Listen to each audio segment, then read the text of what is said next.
World wide web internet के उपर ਲੱਖਾਂ ਕਰੋੜਾਂ ਮਸ਼ੀਨਾਂ ਦੇ ਉੱਪਰ ਫੈਲੇ ਹੋਏ ਡਾਕੂਮੈਂਟਸ ਜੋ ਕਿ ਆਪਸ ਦੇ ਵਿੱਚ ਲਿੰਕ ਕੀਤੇ ਹੋਏ ਨੇ ਨੂੰ ਐਕਸੈਸ ਕਰਨ ਦੇ ਲਈ ਵਰਤਿਆ ਜਾਣ ਵਾਲਾ ਇੱਕ ਆਰਕੀਟੈਕਚਰਲ ਫਰੇਮਵਰਕ ਹੈ। ਲਿੰਕਡ ਡਾਕੂਮੈਂਟਸ ਦੇ ਇੱਕ ਵੈਬ ਦੇ ਲਈ ਪਹਿਲਾ ਪ੍ਰਪੋਜ਼ਲ CERN ਦੇ ਫਿਜ਼ਿਸਿਸਟ ਟਿਮ ਬਰਨਰਜ਼-ਲੀ ਵੱਲੋਂ 1999 ਦੇ ਵਿੱਚ ਸਾਹਮਣੇ ਲਿਆਂਦਾ ਗਿਆ। ਯੂਜ਼ਰਸ ਦੇ ਪੁਆਇੰਟ ਆਫ ਵਿਊ ਤੋਂ ਵੈਬ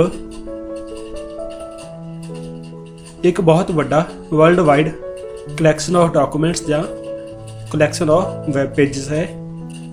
ਹਰੇਕ ਪੇਜ ਸੰਸਾਰ ਵਿੱਚ ਕਿਤੇ ਵੀ ਪਏ ਹੋਏ ਕਿਸੇ ਹੋਰ ਪੇਜ ਦੇ ਲਈ ਲਿੰਕ ਆਪਣੇ ਅੰਦਰ ਕੰਟੇਨ ਕਰਕੇ ਰੱਖ ਸਕਦਾ ਹੈ। ਯੂਜ਼ਰਸ ਇੱਕ ਲਿੰਕ ਉੱਪਰ ਕਲਿੱਕ ਕਰਕੇ ਇਸ ਨੂੰ ਫੋਲੋ ਕਰ ਸਕਦੇ ਹਨ, ਜਿਹੜਾ ਕਿ ਅੱਗੇ ਇਸ ਨੂੰ ਉਸ ਪੇਜ ਤੱਕ ਲੈ ਕੇ ਜਾਂਦਾ ਹੈ ਜਿਸ ਪੇਜ ਨੂੰ ਇਹ ਪੁਆਇੰਟ ਆਊਟ ਕਰ ਰਿਹਾ ਹੈ। ਇਸ ਪ੍ਰੋਸੈਸ ਨੂੰ ਇਨਡੈਫੀਨਿਟ ਟਾਈਮ ਦੇ ਲਈ ਰਿਪੀਟ ਕੀਤਾ ਜਾ ਸਕਦਾ ਹੈ। ਪੇजेस ਨੂੰ ਇੱਕ ਪ੍ਰੋਗਰਾਮ ਜਿਸ ਨੂੰ ਬਰਾਊਜ਼ਰ ਆਖਿਆ ਜਾਂਦਾ ਹੈ ਉਸ ਦੇ ਵਿੱਚ ਵਿਊ ਕੀਤਾ ਜਾਂਦਾ ਹੈ, ਜਿਨ੍ਹਾਂ ਵਿੱਚੋਂ ਕਿ ਇਹਨਾਂ ਬਰਾਊਜ਼ਰਾਂ ਵਿੱਚੋਂ ਇੰਟਰਨੈਟ ਐਕਸਪਲੋਰਰ, ਨੈਟਸਕੇਪ ਨੈਵੀਗੇਟਰ ਦੋ ਬਹੁਤ ਪ੍ਰਚਲਿਤ ਵੈਬ ਬਰਾਊਜ਼ਰ ਹਨ। ਬਰਾਊਜ਼ਰਸ ਰਿਕੁਐਸਟ ਕੀਤੇ ਹੋਏ ਪੇਜ ਨੂੰ ਫੈਚ ਕਰਦੇ ਹਨ ਅਤੇ ਇਸ ਦੇ ਉੱਪਰਲੀਆਂ ਕਮਾਂਡਸ ਅਤੇ ਟੈਕਸਟ ਨੂੰ ਇੰਟਰਪ੍ਰੇਟ ਅਤੇ ਫਾਰਮੈਟ ਕਰਦੇ ਹਨ ਅਤੇ ਉਸ ਤੋਂ ਬਾਅਦ ਸਕਰੀਨ ਦੇ ਉੱਪਰ ਇੱਕ ਪ੍ਰੋਪਰਲੀ ਫਾਰਮੈਟ ਕੀਤਾ ਹੋਇਆ ਪੇਜ ਡਿਸਪਲੇ ਕਰਦੇ ਹਨ। ਸਟ੍ਰਿੰਗ ਆਫ ਲਿੰਕਸ ਜੋ ਕਿ ਆਮ ਤੌਰ ਤੇ ਦੂਸਰੇ ਪੇਜਾਂ ਦੇ ਲਈ ਲਿੰਕ ਹੁੰਦੇ ਹਨ ਉਹਨਾਂ ਨੂੰ ਹਾਈਪਰਲਿੰਕ ਕਿਹਾ ਜਾਂਦਾ ਹੈ ਅਤੇ ਇਹ ਆਮ ਤੌਰ ਤੇ ਪੇਜ ਦੇ ਵਿੱਚ ਹਾਈਲਾਈਟ ਕੀਤੇ ਹੁੰਦੇ ਹਨ ਬਾਏ ਅੰਡਰਲਾਈਨ ਕਰਕੇ ਇਹਨਾਂ ਨੂੰ ਇੱਕ ਸਪੈਸ਼ਲ ਕਲਰ ਦੇ ਵਿੱਚ ਦਿਖਾਇਆ ਜਾਂਦਾ ਹੈ, ਜਾਂ ਇਹ ਦੋਨੋਂ ਤਰੀਕੇ ਇਹਨਾਂ ਦੇ ਲਈ ਅਪਣਾਏ ਜਾ ਸਕਦੇ ਹਨ। ਮਤਲਬ ਇਹਨਾਂ ਨੂੰ ਅੰਡਰਲਾਈਨ ਵੀ ਕੀਤਾ ਹੋਏਗਾ ਤੇ ਇਹਨਾਂ ਨੂੰ ਹਾਈਲਾਈਟ ਵੀ ਕੀਤਾ ਹੋਏਗਾ ਸਪੈਸ਼ਲ ਕਲਰ ਦੇ ਵਿੱਚ। Architectural overview. ਇਸ ਫਿਗਰ ਦੇ ਵਿੱਚ ਬਰਾਊਜ਼ਰ ਕਲਾਇੰਟ ਮਸ਼ੀਨ ਦੇ ਉੱਪਰ ਇੱਕ ਵੈਬ ਪੇਜ ਨੂੰ ਸ਼ੋ ਕਰ ਰਿਹਾ ਹੈ। ਜਦੋਂ ਯੂਜ਼ਰ ਇੱਕ ਲਾਈਨ ਆਫ ਟੈਕਸਟ ਦੇ ਉੱਪਰ ਕਲਿੱਕ ਕਰਦਾ ਹੈ ਜੋ ਕਿ abcd.com ਨਾਂ ਦੇ ਇੱਕ ਸਰਵਰ ਦੇ ਨਾਲ ਲਿੰਕ ਕੀਤੀ ਹੋਈ ਹੈ ਤਾਂ ਬਰਾਊਜ਼ਰ ਉਸ ਹਾਈਪਰਲਿੰਕ ਨੂੰ ਫੋਲੋ ਕਰਦਾ ਹੋਇਆ abcd.com ਨੂੰ ਇੱਕ ਮੈਸੇਜ ਭੇਜਦਾ ਹੈ ਅਤੇ ਉਸ ਪੇਜ ਬਾਰੇ ਪੁੱਛਦਾ ਹੈ। ਜਦੋਂ ਇਹ ਪੇਜ ਕਲਾਇੰਟ ਦੇ ਮਸ਼ੀਨ ਦੇ ਉੱਪਰ ਅਰਾਈਵ ਹੁੰਦਾ ਹੈ ਤਾਂ ਇਸ ਨੂੰ ਡਿਸਪਲੇ ਕੀਤਾ ਜਾਂਦਾ ਹੈ। ਜੇਕਰ ਇਹ ਪੇਜ ਇੱਕ xyz.com ਨਾਮ ਦੇ ਸਰਵਰ ਦੇ ਉੱਪਰਲੇ ਪੇਜ ਦੇ ਲਈ ਹਾਈਪਰਲਿੰਕ ਰੱਖਦਾ ਹੈ ਤਾਂ ਫਿਰ ਜਦੋਂ ਇਸ ਨੂੰ ਕਲਿੱਕ ਕੀਤਾ ਜਾਂਦਾ ਹੈ ਤਾਂ ਬਰਾਊਜ਼ਰ ਉਸ ਮਸ਼ੀਨ ਦੇ ਪੇਜ ਦੇ ਲਈ ਵੀ ਰਿਕੁਐਸਟ ਭੇਜਦਾ ਹੈ ਕਲਾਇੰਟ ਸਾਈਡ। ਜਦੋਂ ਇੱਕ ਆਈਟਮ ਨੂੰ ਸਿਲੈਕਟ ਕੀਤਾ ਜਾਂਦਾ ਹੈ ਤਾਂ ਬਰਾਊਜ਼ਰ ਉਸ ਹਾਈਪਰਲਿੰਕ ਨੂੰ ਫੋਲੋ ਕਰਦਾ ਹੈ ਅਤੇ ਉਸ ਸਿਲੈਕਟ ਕੀਤੇ ਹੋਏ ਪੇਜ ਨੂੰ ਲੈ ਕੇ ਆਉਂਦਾ ਹੈ। ਇਸ ਤਰੀਕੇ ਨਾਲ ਇੰਬੈਡਡ ਹਾਈਪਰਲਿੰਕਸ ਨੂੰ ਇੱਕ ਵੇ ਦੀ ਲੋੜ ਹੁੰਦੀ ਹੈ ਤਾਂ ਕਿ ਵੈਬ ਦੇ ਉੱਪਰ ਜਦੋਂ ਕੋਈ ਹੋਰ ਪੇਜ ਰਿਕੁਐਸਟ ਕੀਤਾ ਜਾਵੇ ਉਸ ਨੂੰ ਕਿਸ ਤਰ੍ਹਾਂ ਨਾਮ ਦੇਣਾ ਹੈ। ਆਮ ਤੌਰ ਤੇ ਪੇਜਾਂ ਨੂੰ URL ਮਤਲਬ ਯੂਨੀਫਾਰਮ ਰਿਸੋਰਸ ਲੋਕੇਟਰ ਦੇ ਦੁਆਰਾ ਨੇਮਿੰਗ ਕੀਤੀ ਜਾਂਦੀ ਹੈ। ਕਲਾਇੰਟ ਸਾਈਡ ਤੇ ਜੋ ਸਟੈਪਸ ਲੈਣੇ ਹੁੰਦੇ ਹਨ ਉਹ ਇਸ ਪ੍ਰਕਾਰ ਹਨ। ਸਭ ਤੋਂ ਪਹਿਲਾਂ ਬਰਾਊਜ਼ਰ URL ਦਾ ਪਤਾ ਕਰਦਾ ਹੈ। ਜੋ ਬਰਾਊਜ਼ਰ ਹੁੰਦਾ ਹੈ ਉਹ DNS ਨੂੰ IP ਐਡਰੈਸ ਬਾਰੇ ਪੁੱਛਦਾ ਹੈ। DNS ਜਵਾਬ ਦੇ ਵਿੱਚ ਇੱਕ IP ਐਡਰੈਸ ਦਿੰਦਾ ਹੈ।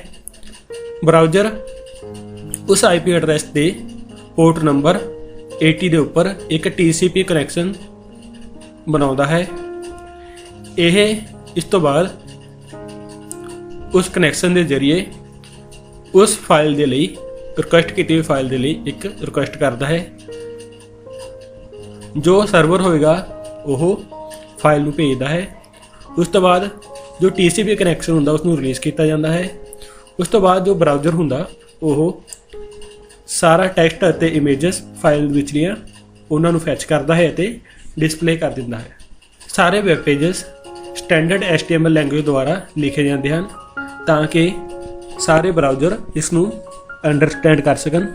ਇੱਥੇ ਆਮ ਤੌਰ ਤੇ ਦੋ ਪੋਸੀਬਿਲਿਟੀਜ਼ ਹੋ ਸਕਦੀਆਂ ਨੇ, ਪਲਗਇਨਸ ਅਤੇ ਹੈਲਪਰ ਐਪਲੀਕੇਸ਼ਨਸ। ਇੱਕ ਪਲਗਇਨ ਇਸ ਪ੍ਰਕਾਰ ਦਾ ਕੋਡ ਮੋਡਿਊਲ ਹੁੰਦਾ ਕਿ ਜੋ ਬਰਾਊਜ਼ਰ ਡਿਸਕ ਵਿਚਲੀ ਇੱਕ ਸਪੈਸ਼ਲ ਡਾਇਰੈਕਟਰੀ ਤੋਂ ਫੈਚ ਕਰਦਾ ਅਤੇ ਆਪਣੇ ਉੱਪਰ ਇੱਕ ਐਕਸਟੈਂਸ਼ਨ ਦੇ ਤੌਰ ਤੇ ਇੰਸਟਾਲ ਕਰਦਾ।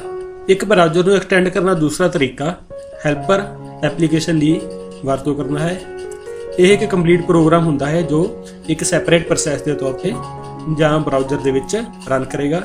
ਸਰਵਰ ਸਾਈਡ ਵਾਲੇ ਪਾਸੇ ਨੀਚੇ ਲਿਖੇ ਸਟੈਪ ਫੋਲੋ ਕੀਤੇ ਜਾਂਦੇ ਹਨ। ਜਦੋਂ ਕਲਾਇੰਟ ਇੱਕ TCP ਕਨੈਕਸ਼ਨ ਦੇ ਲਈ ਰਿਕੁਐਸਟ ਕਰਦਾ ਹੈ ਤਾਂ ਉਸ ਨੂੰ ਸਰਵਰ ਸਾਈਡ ਦੇ ਦੁਆਰਾ ਐਕਸੈਪਟ ਕੀਤਾ ਜਾਂਦਾ ਹੈ। ਉਸ ਤੋਂ ਬਾਅਦ ਜੋ ਵੀ ਫਾਈਲ ਕਲਾਇੰਟ ਦੁਆਰਾ ਰਿਕੁਐਸਟ ਕੀਤੀ ਜਾਂਦੀ ਹੈ ਉਸ ਨੂੰ ਪ੍ਰਾਪਤ ਕੀਤਾ ਜਾਂਦਾ ਹੈ। ਉਸ ਤੋਂ ਬਾਅਦ ਉਹ ਸਰਵਰ ਸਾਈਡ ਵਾਲੇ ਪਾਸੋਂ ਡਿਸਕ ਦੇ ਉੱਪਰ ਜਿੱਥੇ ਵੀ ਫਾਈਲ ਪਈ ਹੋਗੀ ਉੱਥੋਂ ਉਸ ਨੂੰ ਪ੍ਰਾਪਤ ਕੀਤਾ ਜਾਂਦਾ ਹੈ। ਮਤਲਬ ਉਸ ਫਾਈਲ ਦੀ ਇੱਕ ਕਾਪੀ ਪ੍ਰਾਪਤ ਕੀਤੀ ਜਾਂਦੀ ਹੈ ਤੇ ਉਸ ਨੂੰ ਕਲਾਇੰਟ ਨੂੰ ਭੇਜਿਆ ਜਾਂਦਾ ਹੈ। ਉਸ ਤੋਂ ਬਾਅਦ ਜੋ TCP ਕਨੈਕਸ਼ਨ ਹੈ ਉਸ ਨੂੰ ਰਿਲੀਜ਼ ਕੀਤਾ ਜਾਂਦਾ ਹੈ। ਇੱਕ ਰਿਕੁਐਸਟ ਨੂੰ ਪ੍ਰੋਸੈਸ ਕਰਨ ਦੇ ਲਈ ਹੇਠਾਂ ਲਿਖੇ ਸਟੈਪਸ ਫੋਲੋ ਕਰਨੇ ਪੈਂਦੇ ਹਨ। ਸਭ ਤੋਂ ਪਹਿਲਾਂ ਜੋ ਵੀ ਵੈਬ ਪੇਜ ਰਿਕੁਐਸਟ ਕੀਤਾ ਗਿਆ ਉਸ ਦਾ ਨਾਮ ਪਤਾ ਕੀਤਾ ਜਾਂਦਾ ਹੈ। ਉਸ ਤੋਂ ਬਾਅਦ ਇਹ ਚੈੱਕ ਕੀਤਾ ਜਾਂਦਾ ਹੈ ਕਿ ਕਲਾਇੰਟ ਅਥੈਂਟੀਕੇਟ ਹੈ ਜਾਂ ਨਾ।